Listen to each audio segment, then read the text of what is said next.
पर मुझे बहुत खुशी हुई बॉस, क्यों? सिविल सोसाइटी को ऐसे मुद्दों पे जागते हुए देखता हूं ना मैं। मुझे प्रदूषण लगता के है- लिए हाँ, प्रदूषण ये कोई मुद्दा ही नहीं था, मतलब इससे प्रदर्शन कोई नहीं करता था।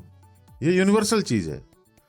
सांस लेने का अधिकार है हमको, सिर्फ उत्तराखंड वालों को नहीं है, दिल्ली वालों को भी है, और साफ हवा में सांस लेने का अधिकार। तो सिविल सोसाइटी यहाँ पे ना उठती नहीं है। अन्ना हजारे के बाद ना वो इतना काटे उन्होंने ना कि इतना हाँ, काटा उनका कि उसके बाद से लेट गए थे। सही बात है। पहली बार इंडिया गेट पे देखा मैंने कि ऐसे मुद्दे पर आरक्षण नहीं मांग रहे, प्रदूषण हटाओ। प्रदूषण हटाओ ये मांग रहे। क्यों? क्योंकि उसी तभी लगा मुझे इसका सारा क्रेडिट रेखा गुप्ता को देना चाहिए। बिल्कुल जाता है।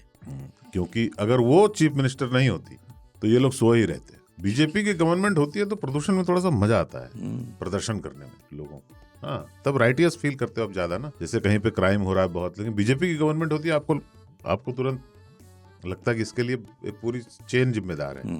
अगर केजरीवाल साहब की होती, 10 साल थी उनकी, कोई प्रदूषण के खिलाफ प्रदर्शन नहीं। उसके पहले शीला जी थी, भयंकर प्रदूषण था, तब भी कोई प्रदर्शन ब्लू लाइन वाला। रेखा जी आई, पहले साल में इफेक्ट देखो, जनता जाग गई भाई साहब, है ना।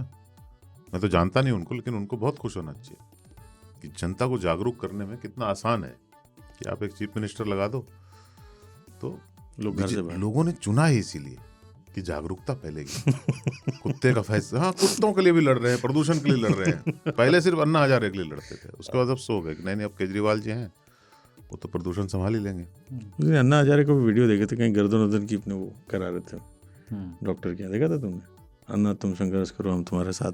पक्ष पार्टी में मैं जाता नहीं, एक बार चुनाव कराओ, फिर 5 बार वापस इलेक्शन ले लो। मैं इतना प्रभावित था उनसे कि यार लुक एट हिम, क्या एज है, हड़ताल पे, भूख हड़ताल पे बैठे हुए हैं।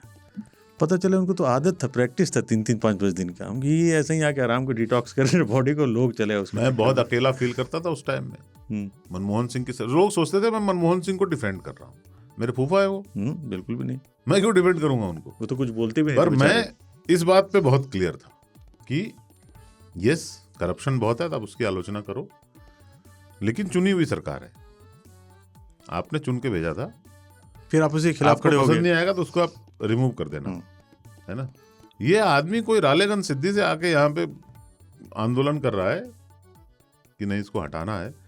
तो मेरी जितनी कविताएं उस समय होती थी, मेरा यही होता था कि आप लोगों का काटा जा रहा है, आप काट। लोग तो उस समय अंधे थे एकदम बिल्कुल। अन्ना तुम संघर्ष करो, हम तुम्हारे साथ हैं।